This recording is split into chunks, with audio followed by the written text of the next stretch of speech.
നിർമ്മിത ബുദ്ധി വന്നു കഴിഞ്ഞപ്പോൾ ഇതിനൊന്നും വലിയ ഒരു പാഠവും വേണ്ട, ആർക്കും ചെയ്യാം യന്ത്രത്തിൻ്റെ സഹായത്തോടു കൂടി എന്ന് പറയുന്നുണ്ട്. അങ്ങനെ കുറേ വിവർത്തനം ഈയിടെയായി കണ്ടുകൊണ്ടിരിക്കുന്ന ആളുകളിൽ ഒരാളാണ് ഞാൻ. കഴിഞ്ഞ ആഴ്ച ഞാൻ കണ്ട ഒരു വിവർത്തനം ഒന്ന് പറഞ്ഞാൽ കൊള്ളാമെന്ന് തോന്നുന്നു. ഡോക്ടർ ടി കെ ആനന്ദി എന്ന പേരായ ഒരു പ്രഭാഷക ഒരിടത്തൊരു പ്രഭാഷണം നടത്തുന്നു. അപ്പോൾ ടി കെ ആനന്ദി ഇങ്ങനെ പറഞ്ഞു എന്ന് ഒരു വരിയുണ്ട്. തൊട്ട് താഴെ അതിൻ്റെ ട്രാൻസ്ലേഷൻ ആർട്ടിഫിഷ്യൽ ഇന്റലിജൻസ് കൊടുത്തിട്ടുണ്ട്. Doctor T K be happy, ആനന്ദി എന്നത് ബി ഹാപ്പി എന്നാക്കി കയ്യിൽ വെച്ചു കൊടുത്തു.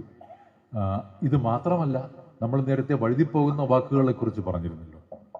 നമ്മുടെ നാട്ടിലിപ്പോൾ ഈ വിവർത്തനം മാത്രമല്ല, മറ്റു നാടുകളിലെ പല കാര്യങ്ങളും തെറ്റായി അവതരിപ്പിക്കുന്നതും ഏതാണ്ട് വിവർത്തനത്തിൻ്റെ ശൈലിയിൽ വരുന്നതാണ്. വി എസ് നായ്പോൾ എന്ന വളരെ പ്രശസ്തനായ എഴുത്തുകാരൻ നിര്യാതനായപ്പോൾ നമ്മുടെ ഒരു പ്രമുഖ പത്രത്തിൽ വന്ന ഒരു വാർത്ത എനിക്ക് ഓർമ്മയുണ്ട്. അദ്ദേഹത്തെക്കുറിച്ച് പറഞ്ഞിട്ട് അമ്മയുടെ പേര്, അച്ഛൻ്റെ പേര് സീർ പ്രസാദ്, അമ്മയുടെ പേര് ഡ്രോവ പാറ്റി. നമ്മൾ ഈ അരി പാറ്റ് നെല്ല് പാറ്റ് എന്നൊക്കെ കേട്ടു, പക്ഷേ ഡ്രോവ പാറ്റി എന്നൊരു പാറ്റ് ആദ്യമായിട്ട് കേൾക്കുകയായിരുന്നു. അപ്പോൾ എന്താണ് ഈ ഡ്രോവ പാറ്റി എന്നറിയാൻ വേണ്ടി നോക്കി.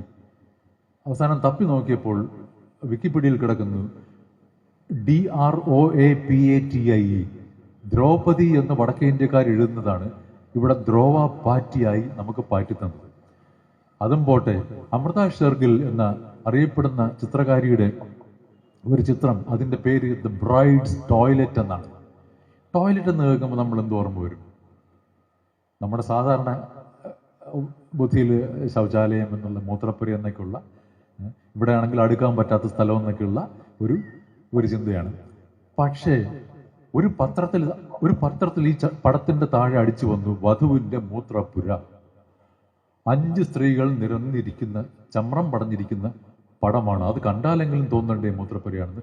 വിവർത്തനം ചെയ്തു വെച്ചിരിക്കുന്നത് അങ്ങനെയാണ്. എന്തുകൊണ്ട്?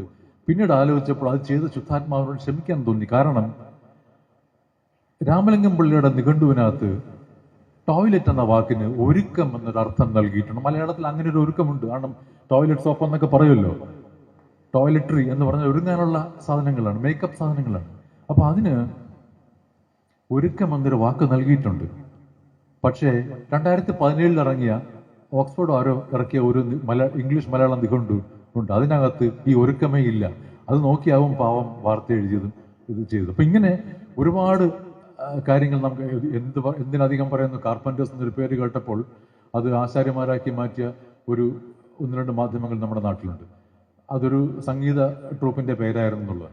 നിർമ്മിത ബുദ്ധിയിലൂടെ വിവർത്തനം ആകാം എന്ന് നമ്മൾ സമ്മതിക്കുന്നു. കുറേയൊക്കെ ആകാം. പക്ഷേ അതിനകത്ത് വേണ്ടി വരുന്നത് നിർമ്മിത ബുദ്ധിയല്ല, തെളിഞ്ഞ ബുദ്ധിയുള്ള മനുഷ്യൻ അതിനകത്ത് ആവശ്യമാണ്. ഈ ഭാഷാപരമായും ആശയപരമായും ഒക്കെ അങ്ങേയറ്റത്തെ തെളിമയോടുകൂടി വിവർത്തനം നടത്തിയ തിരുനെല്ലൂർ സാറ് നമ്മളെ ഓർമ്മിപ്പിക്കുന്നത് അക്കാര്യമാണ്.